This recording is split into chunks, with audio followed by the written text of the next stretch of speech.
Hey everybody, this is Nate. And this is Jeremy, and we're talking Fight Night Round 4. A little trailer analysis. That's right, the first footage debuted here. Of one of the most anticipated games of the year, it would seem. Well, the trailer says it, so it must be true. Here we have Tyson versus Ali, and obviously it's not a real matchup that could ever happen, but Fight Night Round 4 makes it possible. It actually could happen if you put them up against each other now, but I don't think it'd be quite as entertaining as it would be illegal. I see.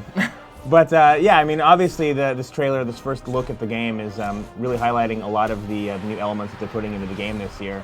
And as the resident big fans of the series, I'm actually really excited to see the finished product and how they implement all this stuff.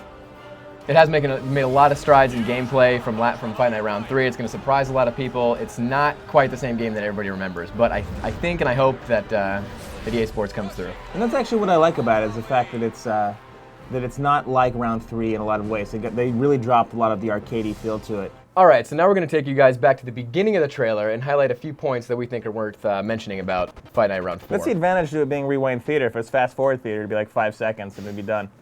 Strong point. Yeah. Important thing to note, everything you see here is in-game footage.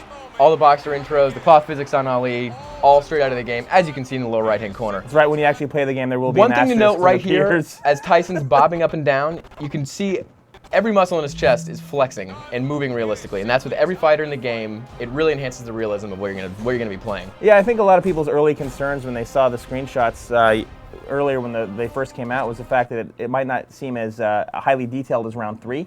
But that's for good reason, because they're a lot further back from the fighters. They're not pulled in as close, and they spend a lot more time on the animations and the movements rather than just trying to make them look like over-embellished versions. And with those authentic movements come authentic styles here. We just saw Ali float like a butterfly in the ring.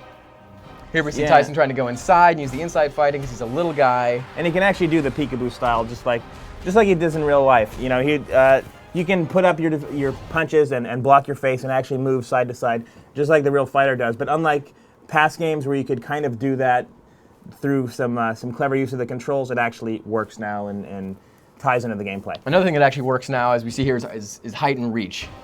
Yeah, Ali keeps Tyson well away from him. Tyson doesn't get a chance to get inside. Now we saw see it pay the dividends. And we saw this demoed to us firsthand, and you can actually see that there's a real advantage to these different styles that fighters have. Ali has always been a really good distance fighter, great jab, fantastic combination puncher, and if you stand on the outside and you dominate someone like Tyson with those moves, unless you are smart enough to get inside that reach and stick your head in the chest and start patting away. Sticking the head in the chest, as we see right here, another big change to Fight Night Round 4 is the lack of a parry system. The parry system's totally gone. Thank the Lord. The more the emphasis is put on dodging punches, as we see Ali do here. Yeah, it's all about ducking under Tyson. It's all about creating a real boxing match, which is something I appreciate because it's my favorite sport in the world. I'm very passionate about it. I'm really glad to see that someone's taking every element of the sport and actually trying to recreate it rather than just bend the game to their will so that it's easier. I mean, for me, the parry system in Round 3 was kind of fun in the beginning, but once you started playing with people who really knew what they were doing, it really does boil down to people karate chopping their way out of each punch. Right. And that doesn't happen in a real fight. And now it's all about dodging, looking for that opening, and landing a concussive blow. Yeah, what really stands out to me, if you can go back a little bit.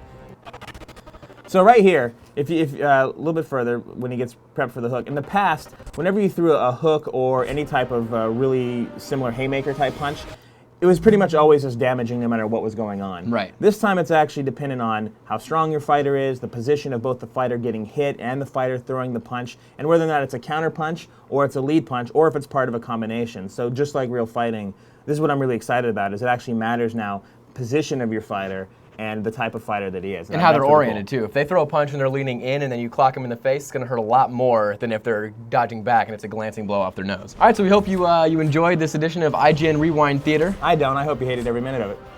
Just because that's the way I am. And we hope you're looking forward to Fight Night Round 4 coming out summer 2009.